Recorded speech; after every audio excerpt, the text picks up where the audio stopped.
Boa tarde, estou a fazer um trabalho à procura de carros com história. Mas isso se calhar vai demorar algum tempo. Não, é rápido. É rápido? É um trabalho que eu estou a fazer para as minhas redes sociais, a procurar carros com história. Que as pessoas me pudessem contar um bocadinho da história dos carros, se vêm de família, se foi uma coisa que a pessoa gostava. Eu gostava e comprei este carro para o ano, faz 30 anos que comprei. Como é que o senhor se chama? Mário Rui Teixeira. Prazer, eu sou o Bruno. Prazer.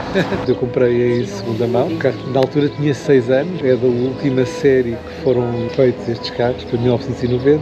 Eu comprei em 96. É a cor original. É a cor original. É um gosto este tipo de carro, porque não dá problemas de avarias, porque não tem nada eletrónico. É muito simples, não é? Exatamente, não dá sentido nenhum. É maravilhoso. Estamos aqui próximos do carro da Roca. Imagino que costuma vir muito aqui ao fim de semana. Conforme a disponibilidade, Sim. não é? Mas é um carro que serve para este tipo de passeio.